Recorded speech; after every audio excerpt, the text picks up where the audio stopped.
वाशिम शहरातील पाटणी चौकात दोन गटांमध्ये वाद होऊन हाणामारी सारखी परिस्थिती निर्माण झाली। या घटनेचे पडसाद काल रात्री गणेशपेठ भागात उमटले।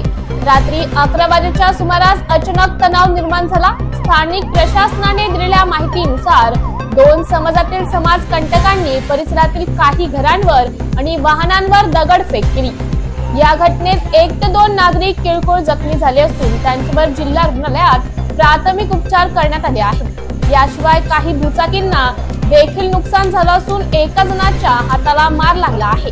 यामध्ये 6 आरोपींना ताब्यात घेतले आहे। घटनेची माहिती मिळताच वाशिमचे पोलीस अधीक्षक अनुज तारे यांनी घटनास्थळी धाव घेतली व परिस्थितीचा आढावा घेतला। सध्या त्या परिसरात पोलिसांचा कडेकोट बंदोबस्त तैनात असून परिस्थिती नियंत्रणात आहे। पोलीस प्रशासनाने नागरिकांना अफवांवर विश्वास न ठेवता शांतता राखण्याचं आवाहन केलं आहे। शहरात तणावपूर्ण शांतता असून कोणताही अनुचित घटना घडू नयेत यासाठी पोलीस सतर्क असल्याची माहिती वाशिम शहर पोलीस निरीक्षक देवेंद्र सिंह ठाकूर यांनी दिली आहे। पाहुयात वाशिम शहर पोलीस निरीक्षक देवेंद्र सिंह ठाकूर काय म्हणाले ते। सर, काल वाशिम मध्ये दगडफेक झालेली आहे, काय नेमकं कारण आहे, कशामुळे झालेली आहे?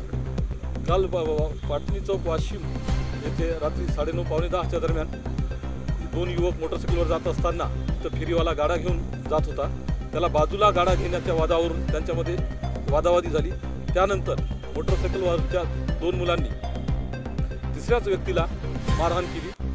तो व्यक्ती सध्या हॉस्पिटलमध्ये आहे आणि त्याला काही गंभीर जखम नाही आहे, परंतु सध्या त्याची परिस्थिती व्यवस्थित आहे। त्यानंतर याच्यातून अफवा पसरवून 2 विशिष्ट समाजातील लोक एकत्र आले आणि त्यांनी दगडफेक करण्याचा प्रयत्न केला, परंतु पोलिसांनी तात्काळ त्यात हस्तक्षेप करून परिस्थिती नियंत्रणात आणली आणि लोकांना पांगवण्यात आलं। त्यानंतर सध्या रात्रीपासून पोलीस हद्दीमध्ये शांतता असून पेट्रोलिंग आणि फिक्स पॉईंट लावण्यात आलेले आहेत। सध्या मार्केट सर्व सुरळीत सुरू आहे, कुणी कोणत्याही अफवावर विश्वास ठेवू नये। धन्यवाद। अशी चर्चा आहे की एका जणाचा मृत्यू झालेला आहे। अशी कोणतीही घटना घडलेली नाही, फक्त एकाच्या हातावर डाव्या हातावर थोडीशी जखम झालेली आहे आणि तो सध्या सुखरूपासून आपल्या घरी आहे। आरोपी किती अटकेत आहेत आणि सध्या 6 आरोपी, एकूण 3 गुन्हे दाखल झाले असून 6 आरोपी अटकेत आहेत। इतर आरोपीचा आम्ही शोध घेत आहोत। नाही, असा काही प्रकार नाही। 2-3 गाड्या रस्त्यावर पळत असताना धक्का लागून पडलेल्या आहेत। रात्री त्याबद्दल आम्ही पूर्ण व्हिडिओ शूटिंग वगैरे केलेली आहे त्याबद्दल आणि सर्व पुरावे गोळा केलेले आहेत। काही युवकांकडून शहरामध्ये मोटरसायकल रॅली सुद्धा करण्यात आलेली आहे आणि त्यामध्ये पाकिस्तान जिंदाबादचे नारे दिल्याची चर्चा आहे। नाही, असा काही प्रकार नाही आहे, कारण जी रॅली काढली रॅली वगैरे नाही तर पोलीस स्टेशनला लोक आले होते। ते परत जात असताना लोक म्हणतात की रॅली काढली, परत असा काही प्रकार नाही आहे। पोलीस स्टेशनची गाडी सोबत होती त्यांच्या, त्यानंतर त्यांना पांगवण्यात आलेलं आहे। नमस्कार। काल 12 मे रोजी वाशिम शहरात पाटणी चौकात एका इसमाने दुसऱ्या इसमावर हल्ला केला, ज्याच्यामुळे वाशिम शहरात काही अफवा अशा पसरल्या, ज्याच्यामुळे 2 गटांमध्ये दगडफेक झाली। पोलिसांना त्याची चाहूल लागली असल्याकारणाने इमिजिएट रिस्पॉन्स देण्यात आला आणि पूर्ण जमावाला 2 ते 3 मिनिटात भांगाभांग करण्यात आली। यामध्ये गुन्हे दाखल करण्यात आलेले आहेत। जे 3 विक्टिम्स होते त्यांना मेडिकल असिस्टन्स प्रोव्हाइड करण्यात आलेला आहे।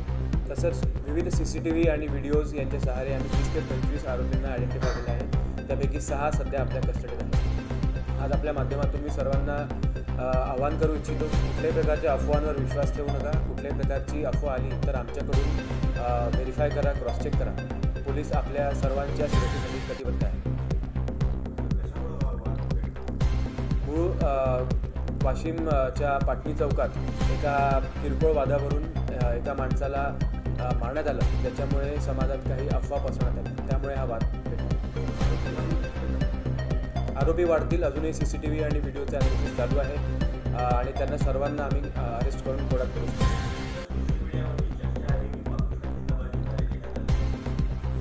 त्याबद्दल कुठल्याही प्रकारची अशी नारे आपल्यासमोर आलेले नाही, कुठल्याही प्रकारची अशी नारेबाजी झालेली नाही, त्यामुळे या अफवा आहेत त्याच्यावर विश्वास ठेवू नये।